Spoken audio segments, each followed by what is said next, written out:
Regla 8. Los Agnisurias responden al sonido. El flujo y el reflujo de las aguas. Que el mago cuide de no ahogarse en el punto donde la tierra y el agua se unen.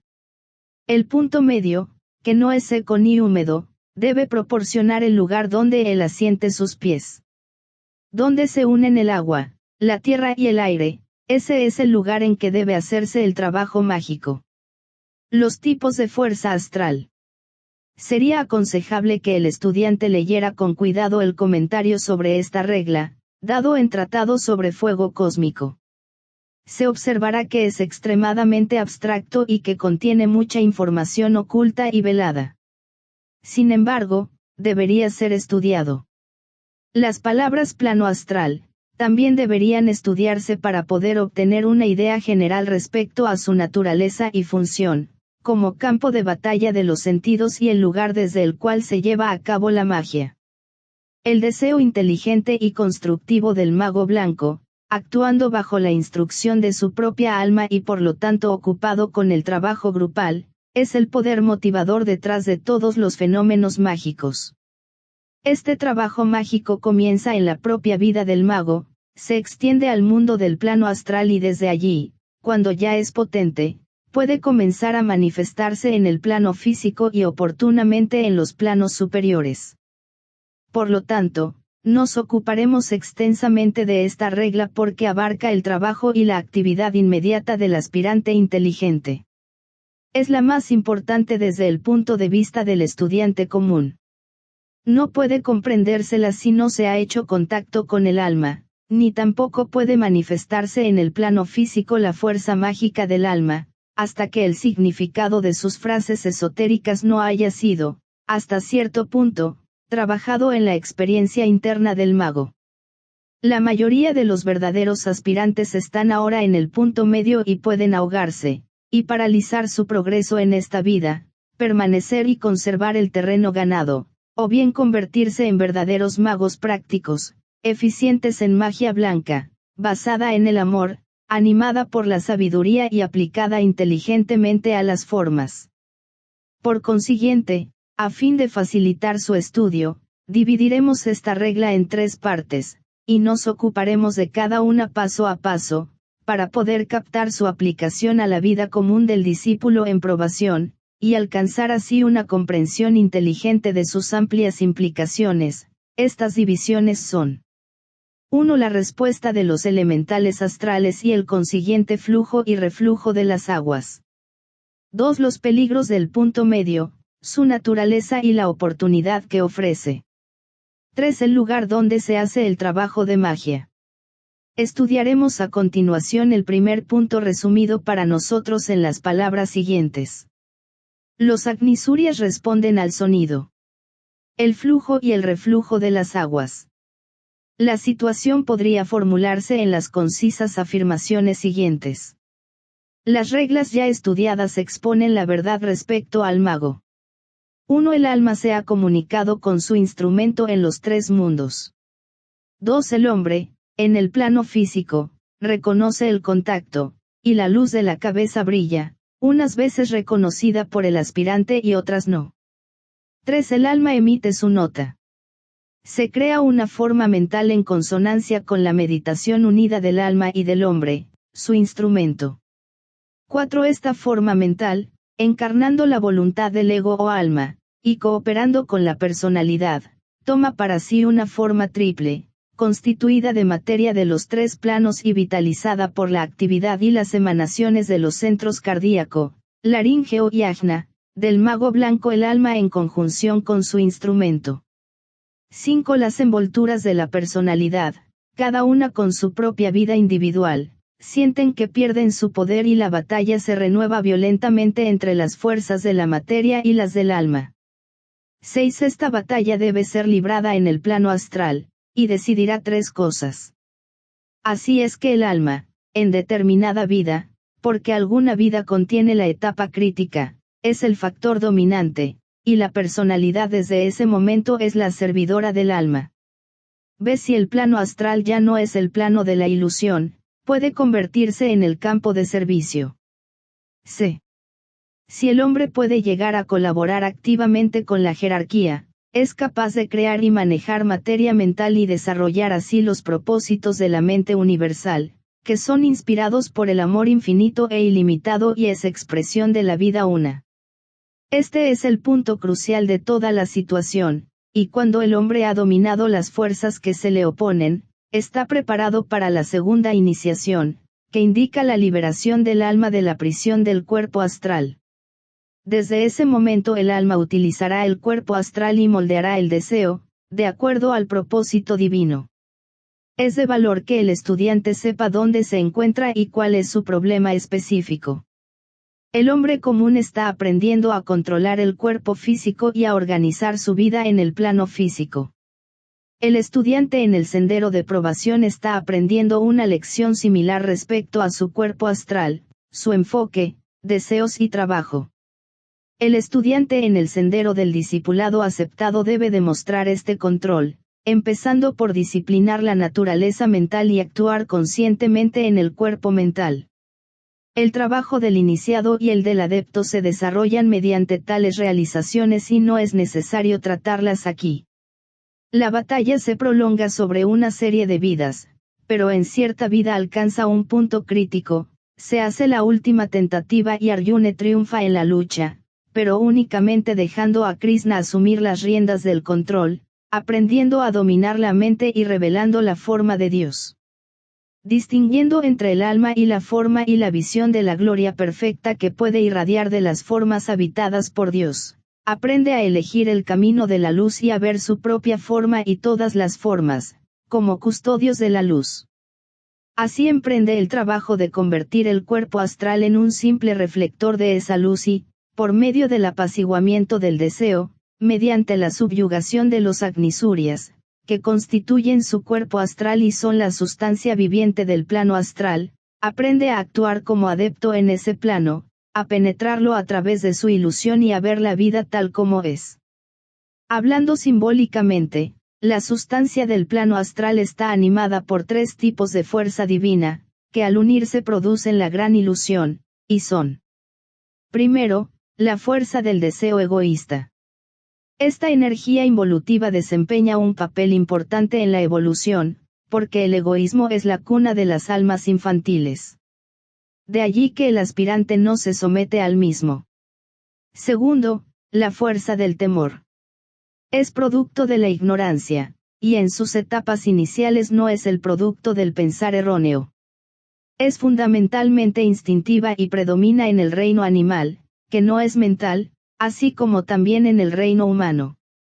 Pero en el reino humano, su poder es aumentado en forma intensa mediante los poderes de la mente, y por el recuerdo de dolores y rencores pasados y el presentimiento de quienes podemos ver con anticipación. El poder del temor se agrava enormemente debido a la forma mental construida con nuestros temores y fobias individuales. Esta forma mental acrecienta su poder, y llega a dominarnos, a medida que le prestamos atención, pues la energía sigue al pensamiento. Las personas de segundo rayo están especialmente sujetas a esto y para la mayoría de ellas constituye el morador en el umbral, así como la ambición y el amor al poder, respaldado por el deseo frenético e inescrupuloso, constituyen el morador para las personas de primer rayo. La forma mental cristalizada de la realización intelectual con fines egoístas y la aplicación del conocimiento con objetivos personales, permanecen delante del portal del sendero en la persona de tercer rayo, y a no ser que sean desbaratadas y destruidas, la dominará y convertirá en mago negro. A menudo se ha dicho que el temor es una ilusión. Sin embargo, esta afirmación no sirve de ayuda. Solo es una generalización admisible y muy difícil de aplicar individualmente. Los temores a que están sujetos los aspirantes, obsérvese cómo está expresado, rara vez son de naturaleza egoísta, excepto cuando el sufrimiento los ha obligado a retroceder ante una situación desafortunada. Sus temores giran alrededor de un aparente amor por los seres queridos. No obstante, todo discípulo debería formularse a sí mismo esta pregunta muy práctica: cuántas horas de angustia han sido empleadas en hechos y acontecimientos tangibles y cuántas en presentimientos ilusorios, en dudas e interrogantes, basados en algo que nunca sucedió.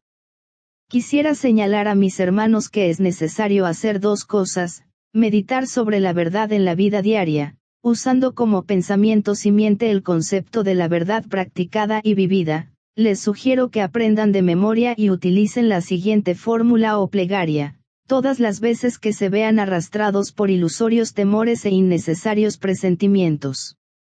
Que la realidad rija todos mis pensamientos, y la verdad predomine en mi vida. Repitan esto para sí, constantemente, todas las veces necesarias, obligando a la mente a poner atención sobre la significación de estas palabras. Sugiero también practicar el sentido común y cultivar esa actitud mental que se niega a aumentar los temores ilusorios. El temor es, con frecuencia, el mayor obstáculo para el paso vital que debe darse en esta vida, pero quizás sea demorado para otra, si no se aprovecha la debida oportunidad y se estimula fuertemente la naturaleza volitiva. El aspirante de primer rayo que no logra vencer a su morador puede llegar a ser un destructor de almas, como se lo denomina, y ser condenado, hasta aprender la lección, a trabajar con las fuerzas de la materia y con las formas que mantienen a todas las almas aprisionadas. Este es el significado oculto de las mal interpretadas palabras, muerte y destrucción. El demonio es su gran prototipo. El aspirante de segundo rayo que construye su morador y le permite ejercer control en forma continua y acrecentada, se convierte en engañador de almas. Es el verdadero anticristo, y mediante falsas enseñanzas, supuestos milagros y el hipnotismo y sugestión de las masas, tiende un velo sobre el mundo y obliga a los hombres a caminar en la gran ilusión. Es interesante observar que el trabajo del demonio, el aprisionador de almas, empieza a perder su poder, porque la raza está al borde de comprender que la verdadera muerte es la inmersión en la forma, y que la materia es solo parte del todo divino. La forma mental de este morador en el umbral que la humanidad ha construido durante millones de años, está en vísperas de ser destruida. Pero el trabajo del anticristo recién ahora está llegando a su culminación, y la ilusión de las riquezas, posesiones y falsas enseñanzas, dominará acrecentadamente, pero el periodo de engaño será más breve que el de destrucción, porque todos estos factores actúan bajo sus propios ciclos y tienen su propio flujo y reflujo. La persona de tercer rayo que no destruye su morador se convierte en lo que se denomina manipulador de almas, utilizando la mente para destruir lo real y tiende un velo entre el hombre y la realidad. Debe recordarse que ninguno de estos nombres y actividades se refieren al alma en su propio plano, sino únicamente a las almas humanas encarnadas en el plano físico. Es necesario subrayar esto, porque en su propio plano las almas de los hombres se mantienen libres de ilusiones y no pueden ser destruidas, engañadas ni manipuladas. Solo las almas aprisionadas están sujetas a las actividades de las fuerzas del mal, y esto durante cierto periodo. El primer grupo, cuyo número es relativamente pequeño, actúa a través de los gobiernos, de la política y de la interacción entre las naciones.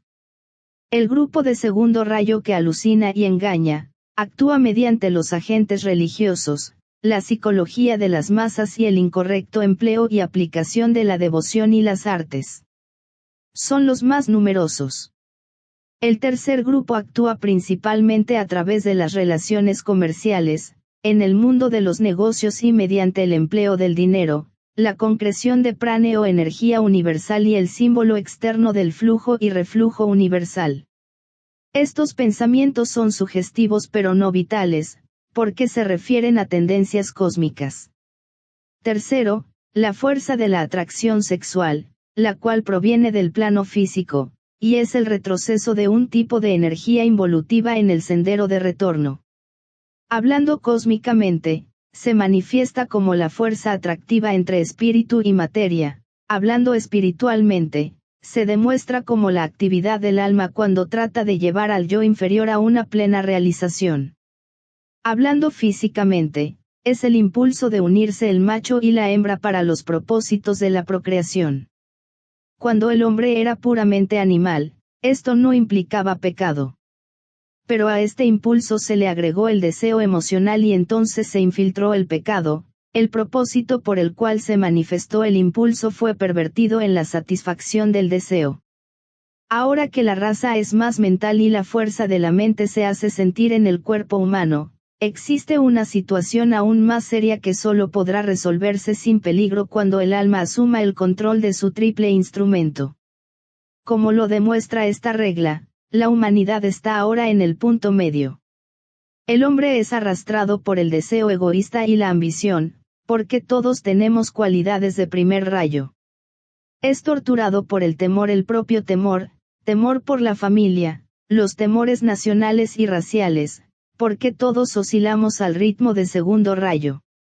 Es dominado por el sexo y el dinero, otra manifestación de la energía de la materia, de allí el triple problema, y está bien equipado para resolverlo mediante su triple vehículo y las triples potencias de su alma divina. Terminaremos esta instrucción con la frase, está bien equipado para resolverlo. Podemos vencer la inercia mental y empezar a actuar como almas, dominando nuestro medio ambiente. El alma es omnisciente y omnipotente. El flujo y reflujo cíclicos. Consideraremos ahora las palabras el flujo y el reflujo de las aguas. Al comprender la ley de los ciclos, adquirimos conocimiento de las leyes fundamentales de la evolución y llegamos a darnos cuenta del trabajo rítmico de la creación. Incidentalmente logramos también equilibrio a medida que estudiamos los impulsos de nuestra propia vida, porque también tienen su flujo y reflujo, alternando entre periodos de luz y de oscuridad. Podemos observar diariamente este acontecimiento simbólico cuando la parte del mundo en que vivimos entra en la clara luz del sol, y luego vuelve a la oscuridad restauradora de la noche. Nuestra misma familiaridad con este fenómeno nos hace perder de vista su significado simbólico y también olvidar que bajo la gran ley, los periodos de luz y sombra, de bien y mal, de inmersión y surgimiento, de progreso hacia la iluminación y retroceso hacia la oscuridad, caracterizan el crecimiento de todas las formas, distinguen el desarrollo de razas y naciones y constituyen el problema del aspirante, que se forja la imagen de que camina en una condición constantemente iluminada, dejando atrás todos los lugares oscuros. En estas instrucciones, no me es posible tratar el flujo y el reflujo de la vida divina, al manifestarse en los distintos reinos de la naturaleza y a través del crecimiento evolutivo de la humanidad, por la experiencia adquirida de las razas, naciones y familias. No obstante, procuro extenderme sobre la experiencia cíclica de un alma en encarnación, indicando el aparente flujo y reflujo de su desenvolvimiento. El ciclo más destacado para toda alma consiste en encarnar y regresar al centro de donde partió. Según el punto de vista, así será la comprensión de este flujo y reflujo. Esotéricamente se puede considerar que unas almas buscan la luz de la experiencia, por lo tanto van hacia la expresión física, otras buscan la luz de la comprensión, y por consiguiente vuelven del reino del esfuerzo humano para forjar su camino internamente hacia la conciencia del alma, y así llegar a ser moradores en la luz eterna. Sin apreciar la significación de los términos, los psicólogos han presentido estos ciclos, y a ciertos tipos los denominaron extrovertidos o introvertidos. Marcan el flujo y reflujo en la experiencia individual, y son la analogía de la pequeña vida con los grandes ciclos del alma. Estas entradas y salidas de la trama de la existencia encarnada, constituyen los ciclos mayores de cualquier alma individual, y un estudio de los tipos de pralaya tratados en la doctrina secreta y en tratados sobre fuego cósmico, sería de real valor para el estudiante. Existe también un flujo y reflujo en la experiencia del alma, en cualquier plano, y esto abarcará muchas vidas en las primeras etapas de desarrollo. Por lo general su expresión es extrema. Un estudio del flujo y reflujo racial aclarará esto. En los días lemurianos el flujo o ciclo de exteriorización, se consumaba en el plano físico, y el reflujo llevaba el aspecto vida de vuelta al alma, y no había ningún flujo o reflujo secundario en los planos astrales o mentales. Posteriormente, la marea irrumpió en las costas del plano astral, si bien incluía lo físico en menor grado. El flujo se dirigió hacia la vida emocional, y al regresar al centro no tuvo en cuenta la vida mental. Esto ocurrió en el punto culminante para la humanidad en la época Atlante y también hoy atañe a muchos. En la actualidad el flujo y reflujo es cada vez más incluyente y la experiencia mental desempeña su parte, de modo que los tres aspectos son arrastrados por la vida del alma, los cuales están incluidos en la energía saliente del alma que va encarnando, y durante muchas vidas y series de vidas esta fuerza cíclica se agota a sí misma. En el aspirante surge una comprensión de lo que ocurre y en él se despierta el deseo de controlar conscientemente este flujo y reflujo, para expresarlo en palabras más sencillas, o dirigir las fuerzas de la energía saliente en cualquier dirección que elija, o se retire a su centro a voluntad. Trata de detener el proceso que lo llevará a reencarnar sin tener un propósito consciente, se niega a ver que la marea de su vida se estrella contra las esferas mentales y emocionales de la existencia, y que esa vida se retira sin su consciente voluntad. Se encuentra en el punto medio y quiere controlar sus propios ciclos, el flujo o reflujo tal como él lo determine. Con propósito consciente ansía caminar en los lugares oscuros de la existencia encarnada y con un propósito análogamente consciente trata de retirarse a su propio centro. Así se convierte en aspirante. La vida del aspirante comienza repitiendo los ciclos anteriores. Repentinamente es estimulado por la naturaleza física y arrastrado violentamente por antiguos deseos y ambiciones. A esto puede seguirle un ciclo en que es consciente de que la energía vital se escapa del cuerpo físico, desvitalizándose por no prestarle atención. Esto explica muchas enfermedades y la falta de vitalidad de gran parte de nuestros más caros servidores. El mismo proceso puede afectar al cuerpo emocional, y periodos de exaltación y de elevada aspiración, alternan con periodos de profunda depresión y falta de interés. El flujo puede pasar al cuerpo mental y producir un ciclo de intensa actividad mental. El constante estudio, la profunda reflexión, la penetrante investigación y un firme impulso intelectual, caracterizarán la mente del aspirante. A esto puede seguirle un ciclo de desagrado para el estudio, y la mente parece estar totalmente hueca e inerte. Cuesta pensar, y la futileza de las fases reflexivas asaltan a la mente. El aspirante decide que ser es mejor que hacer, y se pregunta, ¿podrá vivir este cuerpo? Y no desea verlo revitalizado. Todos los verdaderos buscadores de la verdad son conscientes de esta experiencia inestable y la consideran frecuentemente un pecado o una condición contra la cual deben luchar vigorosamente. Entonces es el momento de comprender que el punto medio, que no es seco ni húmedo, deberá ser el lugar donde él asiente sus pies. Esta es una forma simbólica de decirle que debe comprender dos cosas. Uno, que los estados sentimentales son completamente insustanciales y no indican el estado del alma. El aspirante debe centralizarse en la conciencia del alma, no dejarse influir por las alternativas a que parece estar sujeto, sino simplemente mantenerse en el ser espiritual, y habiendo hecho todo esto, permanecer allí.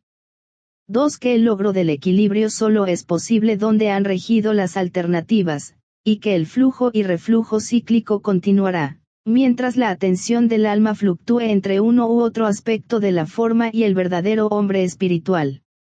El ideal sería lograr conscientemente este control, de modo que el hombre pueda a voluntad enfocarse en la conciencia de su alma o en su aspecto forma. El acto de enfocar la atención se lleva a cabo mediante un objetivo conocido y específico que necesita esta centralización. Más adelante, cuando las palabras del gran instructor cristiano tengan significación, él podrá decir si tiene importancia estar dentro de, o fuera del cuerpo.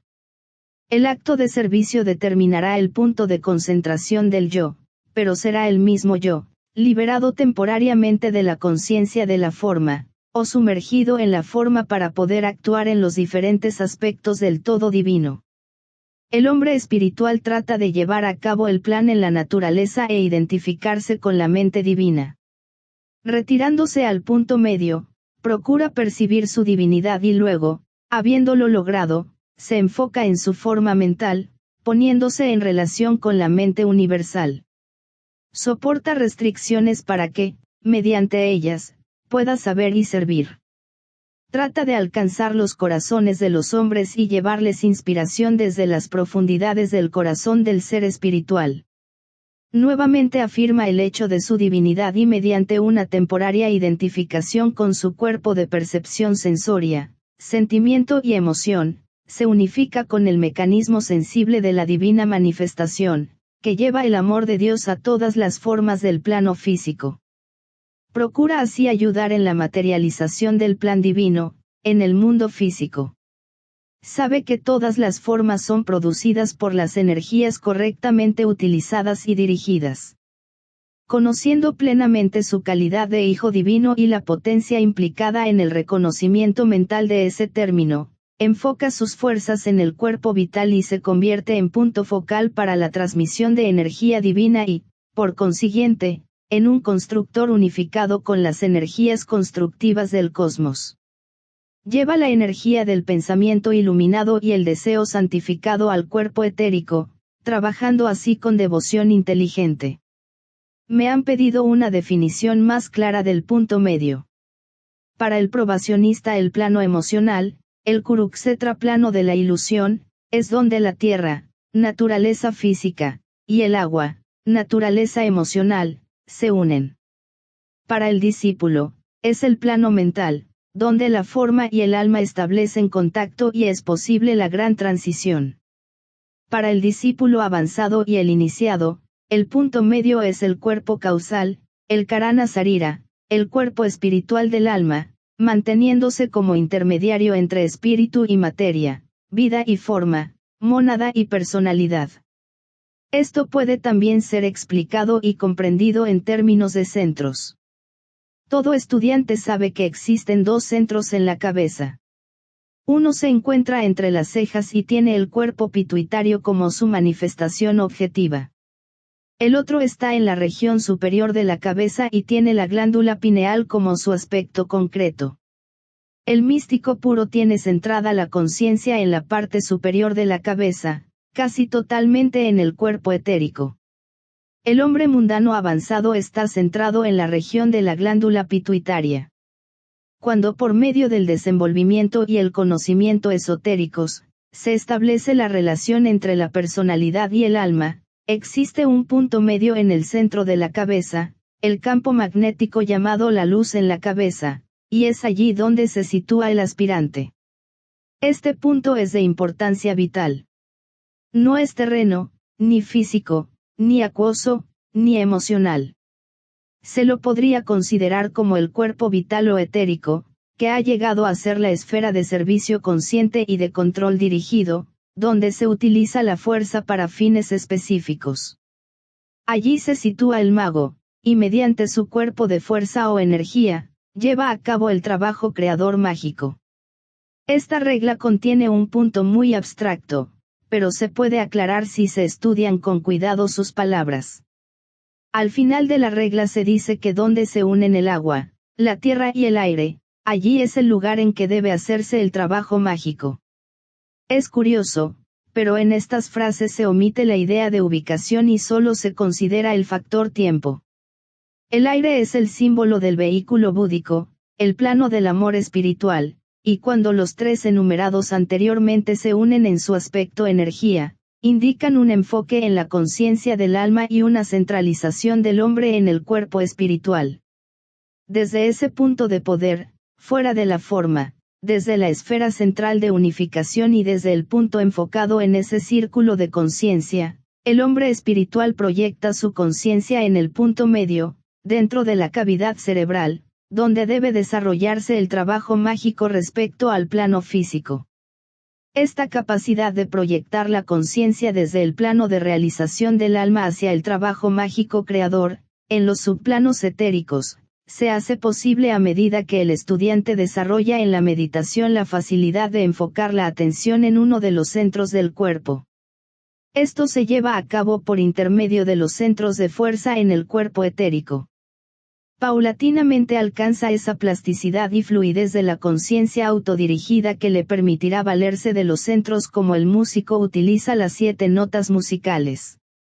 Cuando ha logrado esto, puede empezar a entrenarse para alcanzar un enfoque más amplio y extenso y debe aprender a retirar su conciencia no solo del cerebro sino del alma en su propio plano, y desde allí redirigir sus energías para efectuar el trabajo mágico del alma. El secreto fundamental de los ciclos reside en este retiro y en el consiguiente reenfoque de la atención. Debe recordarse respecto a esto, que la ley básica subyacente de todo trabajo mágico es que la energía sigue al pensamiento. Si los aspirantes recordaran esto atravesarían sus periodos estériles con mayor facilidad y serían conscientes del propósito subyacente. Aquí se podría preguntar, ¿cuáles son los peligros en este punto medio? Los peligros de una fluctuación demasiado violenta entre la tierra y el agua o entre la respuesta emocional a la vida y la verdad, o sea la vida en el plano físico. Algunos aspirantes son demasiado emocionales en sus reacciones y otros demasiado materialistas. El efecto de esto se siente en el punto medio y produce una violenta inestabilidad que tiene un efecto directo en el centro plexo solar, el punto medio en los primitivos tiempos atlantes, y aún ahora en los procesos de transmutación de la aspirante personalidad. Transmuta y transmite las energías del centro sacro y del centro en la base de la columna vertebral, y es el lugar de distribución de todas las energías enfocadas en los centros abajo del diafragma. Los peligros derivan de la prematura e incontrolada afluencia de energía espiritual pura al mecanismo de la personalidad. Dicha fuerza espiritual vital penetra por la abertura craneana y afluye a los centros de la cabeza. De allí sigue la línea de menor resistencia, determinada por las tendencias diarias de la vida reflexiva del aspirante. Otro peligro bastante grande resulta de unir la tierra con el agua, literalmente hablando. Se demuestra como la afluencia, en la conciencia cerebral, el aspecto tierra, de los conocimientos del plano astral. Una de las primeras cosas que percibe el aspirante es cierta tendencia al psiquismo inferior. Es una reacción del centro plexo solar. Pero este punto medio puede utilizarse como trampolín para el mundo de los fenómenos astrales, lo cual producirá la muerte por ahogo, porque la vida espiritual del aspirante puede ser inundada y completamente sumergida en los intereses de las experiencias psíquicas inferiores. Es aquí donde muchos aspirantes dignos se extravían, podrá ser temporalmente, pero los momentos son tan críticos que es deplorable perder tiempo en experimentos inútiles y retroceder en el sendero elegido. Una clave del significado de estas palabras se encuentra en el reconocimiento del siguiente hecho oculto. El lugar donde se encuentra la tierra y el agua es el centro plexo solar. El sitio donde se unen el agua, la tierra y el aire, está en la cabeza. La tierra es el símbolo de la vida del plano físico y de la forma exotérica. El agua es el símbolo de la naturaleza emocional. Desde el gran centro de la vida de la personalidad, el plexo solar, se rige y administra la vida. Cuando el centro de dirección reside abajo del diafragma, no es posible la magia. El alma animal controla y el alma espiritual está obligadamente pasiva. El aire es el símbolo de la vida superior, donde domina el principio crístico, se experimenta la liberación y llega el alma a su plena expresión. Es el símbolo del plano búdico, como el agua lo es del emocional. Cuando la vida de la personalidad asciende al cielo y la vida del alma desciende a la tierra, allí se halla el lugar de encuentro, y allí es posible el trabajo mágico trascendental. Este lugar de encuentro es el sitio del fuego, el plano de la mente. El fuego es el símbolo del intelecto y todo trabajo mágico es un proceso inteligente llevado a cabo por la fuerza del alma y por el uso de la mente. Para hacerse sentir en el plano físico se requiere un cerebro receptivo a los impulsos superiores, que pueda ser impresionado por el alma, utilizando chitta, sustancia mental, para crear las formas mentales necesarias y así expresar las ideas y propósitos de la inteligente y amorosa alma. Estos son reconocidos por el cerebro y fotografiados sobre los aires vitales que se hallan en la cavidad cerebral. Cuando dichos aires vitales pueden ser percibidos por el mago en meditación y las formas mentales plasmadas en este reflejo en miniatura de la luz astral, entonces empieza a hacerse sentir el verdadero poder de la magia. El cerebro ha oído ocultamente los mandatos e instrucciones de la mente a medida que retransmite los mandatos del alma. Los aires vitales son arrastrados a una actividad constructora de formas, de igual modo que su analogía superior, las modificaciones del principio pensante, la materia mental, como lo denomina Patanjali, son impulsados hacia una análoga actividad de construcción de formas. Estos pueden ser observados internamente por el hombre que trata de efectuar el trabajo mágico. Parte del éxito depende de su capacidad para registrar impresiones exactas y ver con claridad las formas del proceso de la magia que él está tratando de demostrar como trabajo mágico en el mundo externo. Por lo tanto, podría decirse que existen 3 etapas en el proceso de construir formas.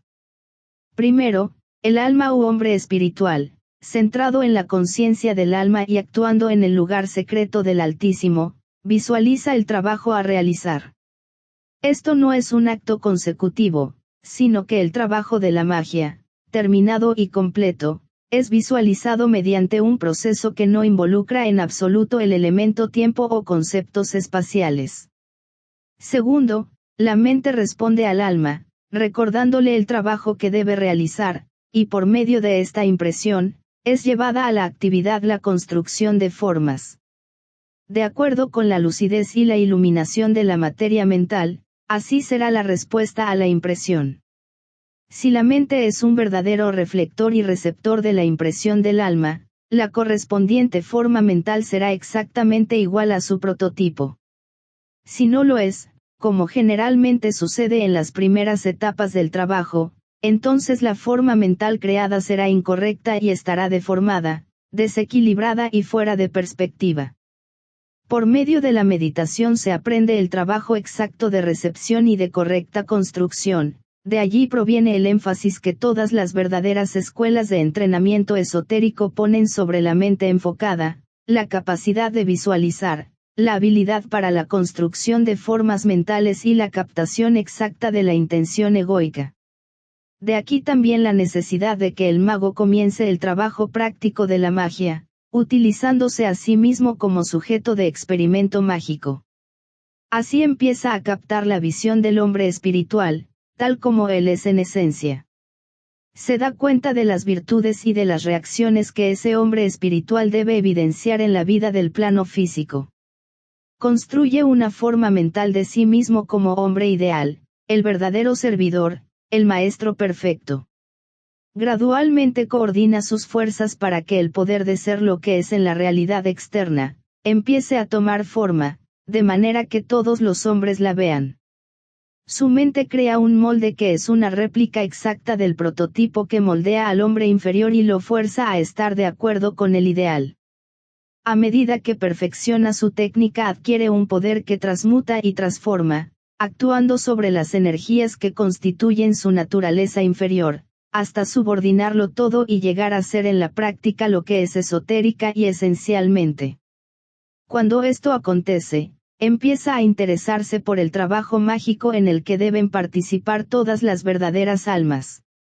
Entonces se manifiesta el tercer aspecto del proceso de construcción de formas, el cerebro se sincroniza con la mente y la mente con el alma, y se percibe el plan. Los aires vitales en la cabeza se modifican y responden a la fuerza del trabajo mágico constructor. Entonces en el lugar de la actividad cerebral está la forma mental, como resultado de las 2 actividades previas, y se convierte en un centro de enfoque para el alma y en un punto a través del cual puede fluir la energía para la realización del trabajo mágico. Este trabajo mágico llevado a cabo bajo la dirección del alma, inspirando a la mente, que a su vez impresiona al cerebro, conduce entonces, como resultado de esta triple actividad coordinada, a la creación de una forma o centro de enfoque dentro de la cabeza del mago. La energía que fluye a través de este punto focal, actúa mediante 3 agentes distribuidores, y por eso los 3 están involucrados en todo trabajo mágico. 1. El ojo derecho, a través del cual la energía vital del espíritu puede expresarse. 2. El centro laríngeo, a través del cual el verbo, el segundo aspecto o alma, se expresa. 3. Las manos, mediante las cuales actúa la energía creadora del tercer aspecto. El mago blanco trabaja con los ojos abiertos, la voz que proclama y las manos que otorgan. Estos puntos son únicamente de interés técnico para el trabajador experimentado en magia, pero solo de interés simbólico para los aspirantes, a quienes se les ha destinado estos escritos. Que la visión interna sea nuestra, que el ojo perciba claramente la gloria del Señor, que la voz hable únicamente para bendecir y que las manos se utilicen solo para ayudar. Esto bien puede ser la plegaria de cada uno de nosotros.